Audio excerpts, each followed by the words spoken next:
नमस्कार, सत श्री अकाल। आप देख रहे हैं SSR2। मैं देवेंद्र सिंह लड्डू।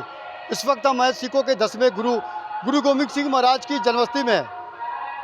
फेस्टिवल किसी का भी हो, लेकिन गुरु साहब के घर में आशीष मत्था टेकने के लिए लोग ज़रूर आते हैं।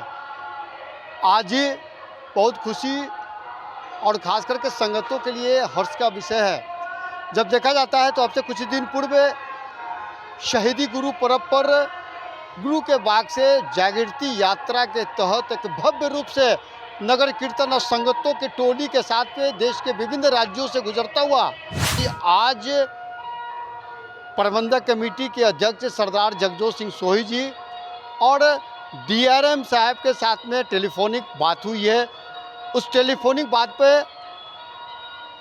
और संगतों के लिए पटना साहिब रेलवे स्टेशन के लिए क्या कुछ कर रहे हैं यहाँ के अध्यक्ष सरदार जगजोत सिंह सोही जी, हम उनकी बात को सुनाते हैं। सत श्री अकाल। सत श्री अकाल। वाहिगुरू जी का खालसा, वाहिगुरू जी की फतेह। आज संगतों के लिए एक सौगात मिली है और खास करके पटना साहिब तखत साहिब रेलवे स्टेशन के लिए ट्रेन एक नई जो शुभारम्भ होने वाली है। कौन सी ट्रेन है? देखिए, हम लोग कई दिनों के प्रयास में थे कि जो पंजाब से यहाँ ट्रेनें आती हैं उनका पटना साहिब स्टेशन पे ठहराव होना चाहिए, स्टॉपेज होना चाहिए।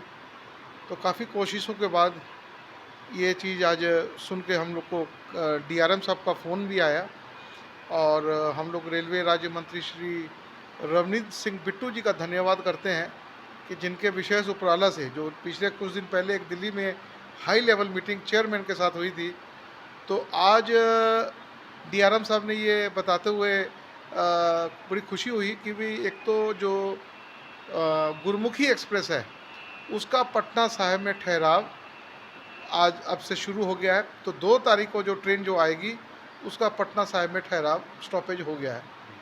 दूसरा उन्होंने बताया कि एक 4 नंबर प्लेटफॉर्म नया बनेगा पटना साहिब स्टेशन पे।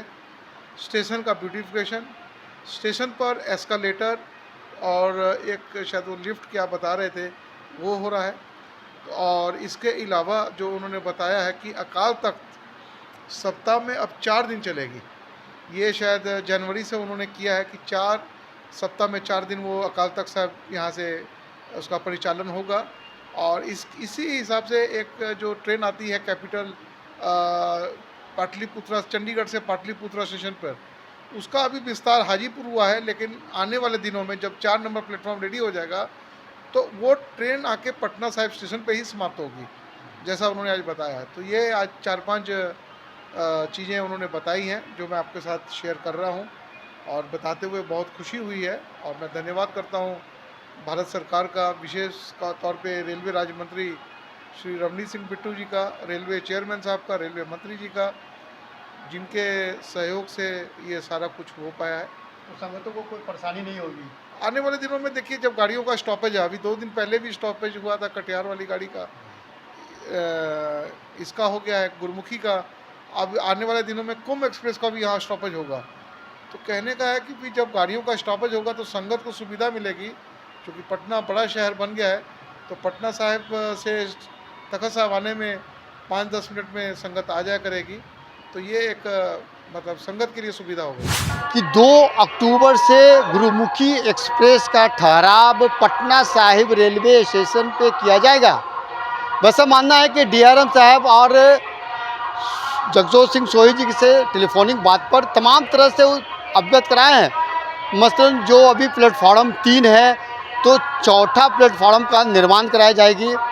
एक्सीलेटर जो कि जो पैसेंजर हो या सिख संगत बुजुर्ग आते हैं उनके लिए सुविधा होता था, क्योंकि एक्सीलेटर हो जाने से, लिफ्ट लगने से उनका जो समस्या है उस समस्या से काफ़ी कोसों दूर चला जाएगा। अकाल तख्त पहले से ही यहाँ पर ठहराव है। आने वाला समय में कुछ और ट्रेनें की यहाँ पे ठहराव की बातें चल रही है और इसका श्रेय जाता है देश के केंद्रीय रेल राज्य मंत्री रवनीत सिंह बिट्टू जी, क्योंकि हाल ही में यहाँ के प्रधान जगजोत सिंह सोही जी और कनीय प्रधान सरदार गुरविंदर सिंह जी ने उनसे मिलकर तमाम चीज़ों से अवगत कराया गया था। इसका नतीजा निकला। उन्हीं के बात को उनके अनुसार आज DRM साहब ने प्रधान साहब को फ़ोन कर तमाम चीज़ों से बात किया गया है। ये खुशी की बात है उन संगतों के लिए जो दूर दराज से जो आते थे, उनकी समस्या होती थी ट्रेनों का ठहराव के लेकर। गुरुमुखी एक्सप्रेस के ठहराव हो जाने से सारी समस्या दूर हो जाएगी। SSI 2 आप देखते रहिए। वाहेगुरु जी का खालसा, वाहेगुरु जी की फतेह।